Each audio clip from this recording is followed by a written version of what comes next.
Okay, Brian, so we got 6 practices in the books. How do you feel about the cornerbacks group progression? Yeah, excited. Excited the progress so far.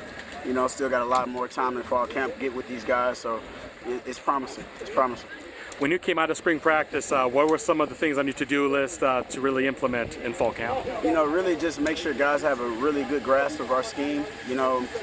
Motion adjustments, formations, shifts, whatever the offense gives us, just making sure that our corners are able to be a piece of the puzzle and just be in the right place at the right time. Much has been said about the improved pass rush up front. How much does that help a young cornerback group like yourself? It's essential to our success. Everybody has to do their 111 for us to be able to make plays. So, if they can get pressure on the quarterback and disrupt the timing between the quarterback and the wide receivers and have some errant throws, we benefit from that. So, shout out to how our D-line is playing. I know Keith Abney is almost like a seasoned veteran of everything that he went through, even though he's just a sophomore. What have you seen from his progression from last year to this year? Yeah, competence. He's somebody that is very comfortable with our scheme. He knows what to do in every given situation. Even when we're installing new defenses, we can pose questions as to how we will play it, and Keith is pretty much spot on with his preparation. Whenever you get a transfer, you don't know how quick they can hit the ground running, but Javon Robinson, I thought, had a very solid spring. What have you seen from his progression from spring to fall camp?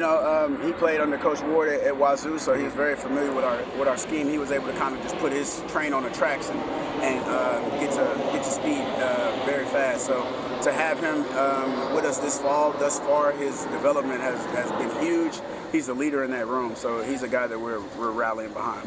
Is there any, maybe one guy that's kind of flying under the radar right now that you think we should be aware of pretty soon? A lot of guys, it's competition. I will say a lot of these guys in our room, everyone is handpicked by us as a program. So, just got Plas Johnson in here. He's showing a lot of promise for the future. Obviously got Keontez Bradley here for a second year in this scheme.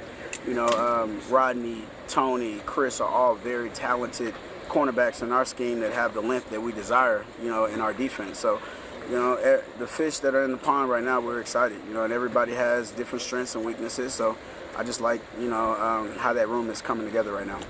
What did you take away last year from Camp Arizona that you're looking forward to this later week? Getting out of the heat, is huge. Obviously shout out to our AD for, renovating that bubble, getting some new turf in there. So we're able to experience a little bit of the heat, which I call home field advantage, and then pop in the bubble so we're just not exerting ourselves. So it's been tremendous. I was kind of getting my mind right for fall camp this year. So just to have the bubble, and be able to go to Camp T, it really, kind of takes the toll off our bodies down. We always hear about the bonding between the players. There's some bonding between the coaches going on in Camp T? Oh, always.